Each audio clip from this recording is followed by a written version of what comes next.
सास बहू की दिवाली की सफाई। अंजना जी ने अभी कुछ दिन पहले अपने बेटे अविनाश की शादी की थी। रेखा बहू के रूप में उनके घर आई थी। अंजना जी घर की साफ सफाई का बहुत ध्यान रखती थी। वह घर हो बहुत अच्छी तरह संभालती थी। एक दिन अंजना जी ने अपनी बहू रेखा को बुलाया। अंजना, रेखा, कल तुमने रसोई में बर्तन साफ नहीं किए। रात के समय झूठे बर्तन छोड़ना अच्छी बात नहीं है। रेखा, मां जी, आपको पता है न, कल इनके दोस्त खाने पर आए थे। इतना सारा खाना बनाते बनाते मैं इतना थक गई कि खाना खाकर सीधा सोने चली गई।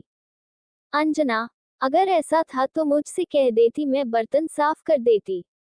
रेखा, वाह, मेहमानों के सामने आपसे कहती बर्तन साफ करने को, तो सबके सामने मेरी क्या इज्जत रहती। ये तो आपको खुद देख लेना चाहिए था। बहू का उल्टा जवाब सुनकर अंजना जी चुप रह गई। इसी तरह समय बीत रहा था।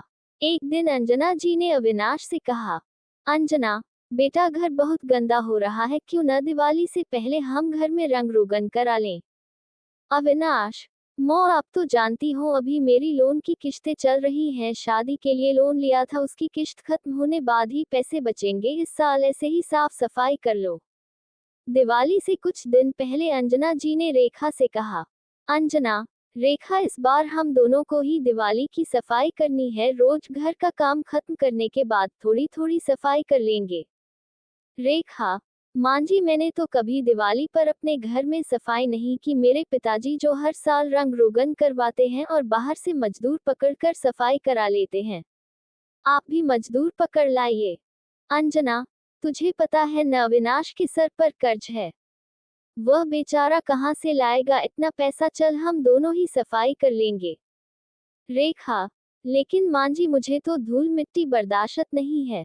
अंजना, वाह, ये बहुत अच्छा बहाना बनाना, तो कोई तुझसे सीखे। मेरा हुक्म है, आज से सफाई शुरू होगी। हार कर रेखा अंजना जी के साथ सफाई शुरू कर देती है। अंजना जी एक कमरे की सफाई खुद करती हैं और रेखा को दूसरे कमरे में भेज देती हैं।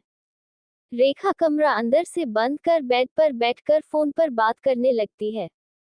बात करते करते समय का पता नहीं लगता और वह सो जाती है। कुछ देर बाद अंजना जी दरवाजा खटखटाती हैं। अंजना, बहू, ओ बहू, कहाँ है? कहीं सफाई के चक्कर में गिर तो नहीं पड़ी? काफी देर बाद रेखा दरवाजा खोलती है। अंजना, तू सो रही थी?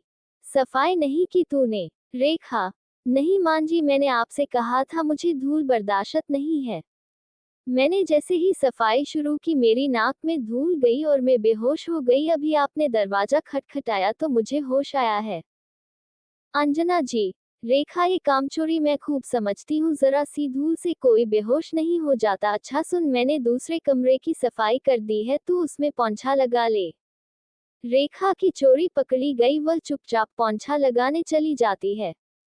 अगले दिन अंजना जी रेखा को बुलाकर कहती हैं, अंजना, आज बाथरूम साफ करना है। तू बाथरूम की सारी टाइल्स को अच्छे से साफ कर दे।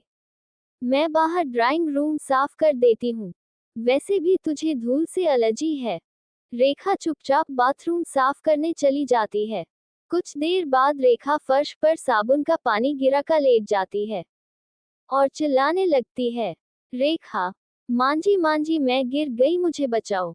अंजना जी जाकर देखती हैं, रेखा फर्श पर पड़ी थी।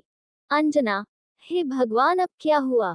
रेखा, मां जी, आपको दिखाई नहीं देता, मैं गिर गई हूँ। मुझे चोट लग गई है। अब मुझसे चला भी नहीं जाएगा। अंजना जी हाथ का सहारा देकर रेखा को उसके कमरे में छोड़ आती हैं। शाम को अविनाश आता है तो रेखा उससे कहती है, रेखा, सुनो जी, सफाई के चक्कर में मैं गिर गई, अब मुझसे काम नहीं होगा। अपनी मौं से कहा वे सफाई छोड़कर घर का काम संभाल लें।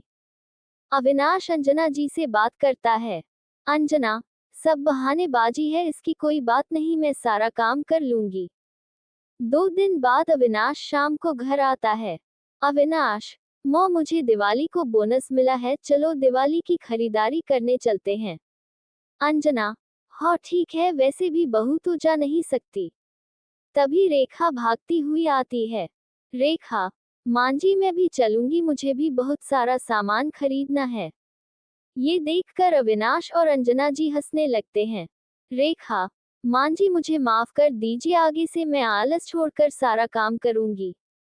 इसके बाद तीनों दिवाली की खरीदारी करने चले जाते हैं।